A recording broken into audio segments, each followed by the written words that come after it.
وہی عمر جو پہلے مارتے تھے غریبوں کو، وہی فاروق امیر المومنین بنے، چہرے پہ نقاب پہنا، گلی سے گزر رہے، ایک بوڑھی اماں پریشان بیٹھی، عمر روک گئے، غلام سے کہنے لگے بوڑھی پریشان لگتی ہے، حضور پوچھ لیتے، فرمایا اماں اندر آ جائے، اماں کہنے لگی جاؤ دوڑو اپنا کام کرو، کہا تیری مہربانی آنے دے، جب ضد کی تو کہنے لگی آ جاؤ، حضرت عمر اندر گئے، نقاب ہے چہرے، اماں کیوں پریشان ہو؟ کہنے لگی عمر سے بڑی شکایت، کیا ہوا؟ کہنے لگی بوڑھی بھی ہوں، بیوہ بھی ہوں، بے اولاد بھی ہوں، 25 دینار کا قرضہ چڑھ گیا، 3 دن ہو گئے روٹی نہیں کھائی، عمر امیر المومنین ہے، اس نے میرا حال ہی نہیں پوچھا۔ حضرت عمر کہنے لگے اماں عمر کو کیا پتا تو اس حال میں ہے؟ تو مدینے کی وہ بوڑھی عورت بھی جانتی تھی کہ جمہوریت کیا ہوتی ہے، جمہوریت کیا ہوتی ہے۔ اماں عمر کو کیا پتا کہ تو اس حال میں ہے؟ تو وہ اماں بولی، کہنے لگی کیا کہا تم نے؟ عمر کو پتا نہیں؟ تو عمر کو جا کے میرا پیغام دے دو کہ حکومت چھوڑ دے، اس کے حوالے کرے جو غریبوں کا پتہ رکھ سکتا ہے، نہ ادھر ادھر کی تو بات کر، یہ بتا کہ قافلہ کیوں لٹا؟ مجھے رہزنوں سے غرض نہیں، تیری رہبری کا سوال ہے۔ تو بہانہ کر کے سائیڈ پہ ہو گیا، بول، تو پتہ رکھ نہیں سکتا تو کیوں حکومت کرتا ہے؟ آپ کے غلام کہتے عمر دوڑ لگا کے باہر نکلے، کھانا پکا پکایا گھر سے لائے، 25 دینار بھی لائے، 2 بوریاں اناج کی کندھوں پہ رکھ لی۔ غلام کہنے لگا حضور مجھے دے دے، فرمایا وعدہ کر قیامت کے دن بھی میرا بوجھ اٹھائے گا؟ حضور میں نہیں اٹھا سکتا۔ عمر لائے، اس بوڑھی اماں کو 25 دینار دیے، 2-3 مہینے کا راشن دیا، کھانا کھلایا۔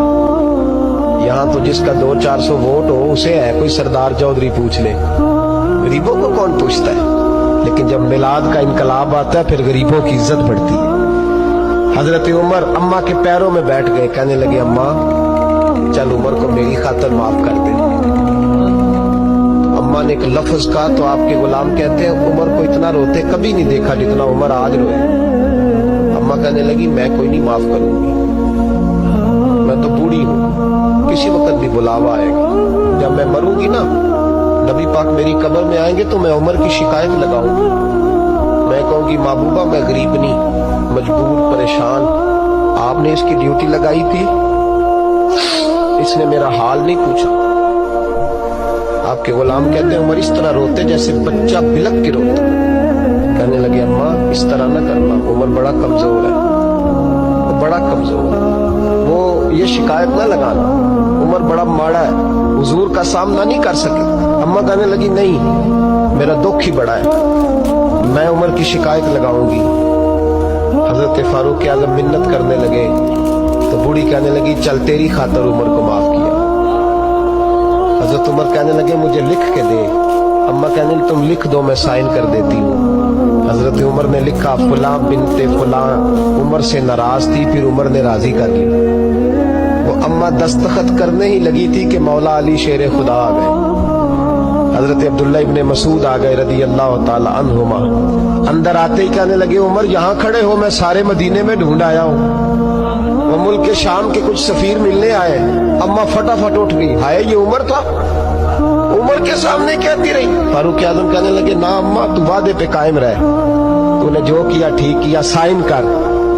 اماں نے دستخط کیے تو حضرت عمر حضرت مولا علی شیر خدا کرم اللہ تعالی وجہ الکریم کو خط دے کے کہنے لگے علی گواہ کے سائن آپ بھی کر دو، عبداللہ بطور گواہ تم بھی دستخط کر دو۔ جب سائن کر گئے کر دیے تو حضرت عمر نے رکا لپیٹا اور حضرت علی کو دے کے کہنے لگے علی مجھے امید ہے میں تم سے پہلے دنیا سے چلا جاؤں، جب میں مر جاؤں تو یہ رکا میرے کفن میں رکھ دینا۔ میرے نبی نے اگر پوچھا عمر میری امت کا کیا کر کے آئے ہو تو میں رکا نکال کے عرض کروں گا مولا ایک بوڑھی اماں ناراض تھی، میں اسے بھی راضی کر کے آیا ہوں۔